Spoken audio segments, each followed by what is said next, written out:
নমস্কাৰ বন্ধুসকল, আজি মই আপোনালোকক ভাৰতবৰ্ষৰ প্ৰধানমন্ত্ৰীসকলৰ তালিকাখন প্ৰস্তুত কৰি উলিয়াইছোঁ যেহেতু গতিকে আপোনালোকক মই আজি গোটেই তাৰ লিষ্টখন দিবলৈ চেষ্টা কৰিম। তেতিয়াহ'লে আহকচোন দেৰি নকৰি ভিডিঅ'টোৰ মাজলৈ যাওঁ। প্ৰথম প্ৰশ্নটো হ'ল ভাৰতবৰ্ষৰ প্ৰথমজন প্ৰধানমন্ত্ৰীৰ নাম কি আছিল? উত্তৰ জৱাহৰলাল নেহৰু। তেখেতৰ কাৰ্যকাল আছিল 15 আগষ্ট 1947 চনৰ পৰা 1964 চনৰ 27 মে'লৈকে তেখেতে কাৰ্যকাল চলাই আছিল। দ্বিতীয়জন হ'ল ভাৰতৰ প্ৰধানমন্ত্ৰী গুলজাৰিলাল নন্দা। তেখেতে 27 মে' 1964 চনৰ পৰা 1964 চনৰ 9 জুন তাৰিখলৈকে তেখেতে তেওঁৰ কাৰ্যকাল চলাই আছিল। ভাৰতৰ তৃতীয়জন প্ৰধানমন্ত্ৰী কোন আছিল? উত্তৰ লাল বাহাদুৰ শাস্ত্ৰী। তেখেতৰ কাৰ্যকাল 9 জুন 1964 চনৰ পৰা 1966 চনৰ 11 জুন তাৰিখলৈকে তেখেতৰ কাৰ্যকাল আছিল। ভাৰতবৰ্ষৰ চতুৰ্থজন প্ৰধানমন্ত্ৰী কোন আছিল? উত্তৰ গুলজাৰিলাল নন্দা। তেখেতৰ কাৰ্যকাল 11 জানুৱাৰী 1966 চনৰ পৰা 1966 চনৰ 28 জুন তাৰিখলৈকে। ভাৰতৰ পঞ্চমজন প্ৰধানমন্ত্ৰী কোন আছিল? উত্তৰ ইন্দিৰা গান্ধী। তেখেতৰ কাৰ্যকাল আছিল 28 জানুৱাৰী 1966 চনৰ পৰা 1977 চনৰ 24 মাৰ্চলৈকে আছিল। ভাৰতৰ ষষ্ঠজন প্ৰধানমন্ত্ৰী কোন আছিল? উত্তৰ মোৰাৰজী দেশাই। তেখেতৰ কাৰ্যকাল আছিল 24 মাৰ্চ 1977 চনৰ পৰা 1979 চনৰ 28 জুলাইলৈকে তেখেতৰ কাৰ্যকাল আছিল। ভাৰতৰ সপ্তমজন প্ৰধানমন্ত্ৰী কোন আছিল? উত্তৰ চৌধুৰী চৰণ সিং। তেখেতৰ কাৰ্যকাল আছিল 28 জুলাই 1979 চনৰ পৰা 1980 চনৰ 14 জানুৱাৰীলৈকে তেখেতৰ কাৰ্যকাল।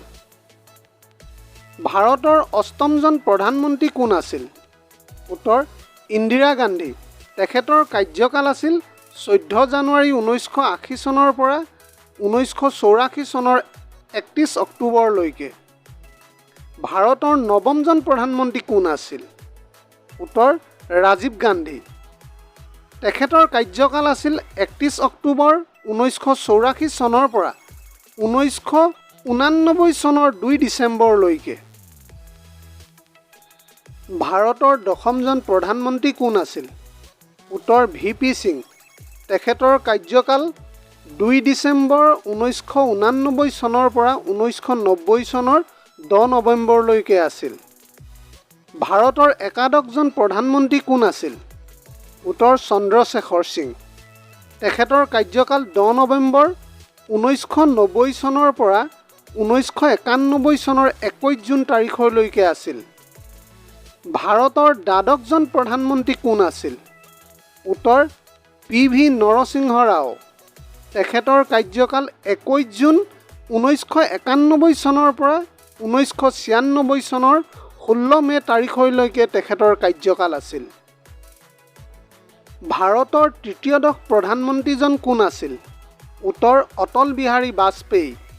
তেখেতৰ কাৰ্যকাল আছিল 16 মে' 1996 চনৰ পৰা 1996 চনৰ 1 জুনলৈকে।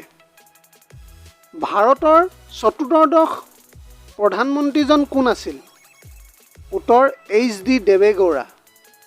তেখেতৰ কাৰ্যকাল আছিল 1 জুন 1996 চনৰ পৰা 1997 চনৰ 21 এপ্ৰিললৈকে আছিল। ভাৰতৰ পঞ্চদশ প্ৰধানমন্ত্ৰীজন কোন আছিল? উত্তৰ ইন্দ্ৰ কুমাৰ গুজৰাল। তেখেতৰ কাৰ্যকাল আছিল 21 এপ্ৰিল 1997 চনৰ পৰা 1998 চনৰ 19 মাৰ্চলৈকে। ভাৰতৰ ষষ্ঠদশ প্ৰধানমন্ত্ৰীজন কোন আছিল? উত্তৰ অটল বিহাৰী বাজপেয়ী। তেখেতৰ কাৰ্যকাল আছিল 19 মাৰ্চ 1998 চনৰ পৰা 2004 চনৰ 22 মে'লৈকে আছিল। ভাৰতৰ সপ্তদশ প্ৰধানমন্ত্ৰীজন কোন আছিল? উত্তৰ মনমোহন সিং। তেখেতৰ কাৰ্যকাল আছিল 22 মে' 2004 পৰা 2014 চনৰ 16 মে'লৈকে। ভাৰতৰ অষ্টদশ প্ৰধানমন্ত্ৰীজন কোন হয়? উত্তৰ নৰেন্দ্ৰ দামোদৰ দাস মোদী। তেখেতৰ কাৰ্যকাল হৈছে 16 মে 2014 চনৰ পৰা বৰ্তমান ভিডিঅ' যুগুত কৰা সময়লৈ।